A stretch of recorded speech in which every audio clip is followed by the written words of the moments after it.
এখানে আমি আপনাদেরকে কয়েকটা জিনিস দেখাবো। যে প্রথমে দেখাবো যে আপনি ম্যানুয়ালি কিভাবে আপনি ডাটাগুলো অ্যাড করবেন। এরপরে নেক্সট আমি দেখাবো কিভাবে আপনি অটোমেটিক আপনি ডাটাগুলো অ্যাড করবেন। তো তার আগে আমি আরেকটা জিনিস দেখাবো, যেমন আপনি যদি যদি কোনো ডাটা যদি আপনি মডিফাই করতে চান, যেমন এখানে আমি যেটা করব, এখানে এই রিজনটুকুর ভিতরে অ্যাকচুয়ালি আমার মডিফাই হবে। যেমন এখানে দেখেন যে এখানে আমি কিছু ইনফরমেশন আছে যেগুলোকে আমি অ্যাড করব। এই সেলগুলা খালি, এই সেলগুলোতে আমি যদি ডাটা অ্যাড করতে চাই, এটা আপনি এখানে সিলেক্ট করে আপনি একটা ভ্যালু বসিয়ে দিতে পারবেন। বাট আমি যদি পুরোটা এইভাবে ধরি, এইভাবে ধরা অবস্থায় আপনি দেখেন যে আমি যদি এন্টার দিই তাহলে কিন্তু জাস্ট এটার সেলটা চেঞ্জ হচ্ছে। তো এইভাবে আমি সেল চেঞ্জ করে করে আমি নিচে চলে যেতে পারবো। তো আমি পুরোটা সিলেক্ট করলাম, করে এভাবে এন্টার এন্টার এন্টার এন্টার দিয়ে আমি এখানে একটা ভ্যালু দিলাম এবং এরপরে আমি আরেকটা ভ্যালু দিলাম। দেওয়ার পর আমি যখন এন্টার দিব তখন দেখেন যে নেক্সট কলামে চলে যাবে সিলেক্টেড এরিয়াতে। এখানে আমার অ্যাড করার কিছু নাই। এরপরে এখান থেকে আমি আবার তারপরের যে সেলটা সেই সেল এখানে চলে যাব। এখানে যাওয়ার পরে এবার আমি এন্টার দিব এবং আমার ডাটা সব কিছু অ্যাড করা শেষ।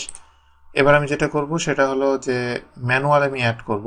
কিন্তু ম্যানুয়ালি অ্যাড করার আগে আমি আপনাদেরকে আরেকটা কথা বলি যে এখানে একটা সেল এখানে ফাঁকা আছে। তো সেই সেলটা আমি এখানে ফিল আপ করবো ফার্স্টে। এই সেলটা ফিল আপ করার পরে আমি ম্যানুয়ালি আপনাদেরকে দেখাবো যে কিভাবে আপনারা এই ডাটাগুলো আপনি অ্যাড করতে পারবেন।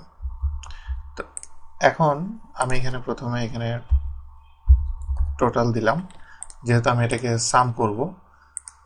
দেওয়ার পরে এখন আমি প্রথম এই ঘরে আমি যদি ডাটাগুলো আমি অ্যাড করতে চাই, সেই ক্ষেত্রে আমি এটাকে ইকুয়াল দিব, যেহেতু আমার একটা ফর্মুলা হবে। ইকুয়াল দেওয়ার পরে এবার আমি প্রথম সেলটা সিলেক্ট করব, প্লাস আবার সেল সিলেক্ট করব, প্লাস সেল দিয়ে আমি এন্টার দিব। এন্টার দেওয়ার পরে এখানে দেখেন যে এটা পুরোটা অ্যাড হয়ে গিয়েছে। আমি উপরে এখানে সিলেক্ট করলে দেখেন যে এটা অ্যাড হয়েছে, যদি আমি এটা ম্যানুয়ালি করলাম। এরপরে আমি যদি এটাকে টান দিয়ে ধরে নিচে নামাই তাহলে দেখেন এখানে কি হলো।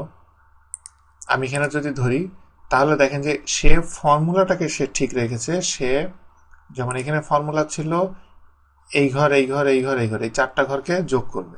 পরেরটাই যে সে এই কলামগুলো সে ঠিক রেখেছে, জাস্ট একটা রো নিচে নেমে গেছে কারণ এটা পরের রোতে চলে এসেছে। এভাবে আপনি যদি আপনি টান দিয়ে সোজা নিচে নিচে নেমে যান, ও সবগুলোর জন্য অটোমেটিক সে আপনাকে এটা সাম করে দিবে। যে আপনি এখান থেকে দেখতে পাচ্ছেন যে ও এটা কি করেছে। এভাবে একইভাবে আমি যদি এখানে আমি টোটাল করতে চাই, সেই ক্ষেত্রে আমি এখানে ইকুয়াল দিয়ে আমি প্রত্যেকটা সেল আমি এখান থেকে অ্যাড করলাম। করার পরে আমি এন্টার দিলাম। এরপর আমি এখানে আমি যদি এইটাকে ধরে অটোফিলের মাধ্যমে আগের মতোই কলামের মতো এখানে রোতে অটোফিল হয়ে যাবে। এবং আমি যদি এখানে দিই দেখেন যে সে জাস্ট এখানে কলামটা জাস্ট সুইচ করেছে, প্রত্যেকটা রো সে ঠিক রেখেছে, যোগের এরিয়া যেটা সেটা সে ঠিক রেখেছে। ঠিক রেখে এভাবে সে অ্যাড করলো। তো এভাবে আপনি ম্যানুয়ালি আপনি ডাটাগুলো অ্যাড করতে পারবেন। তো নেক্সট লেসনে আমি আপনাদেরকে দেখাবো যে কিভাবে আপনি অটোমেটিক ওয়েতে আপনি ডাটাগুলো অ্যাড করতে পারবেন।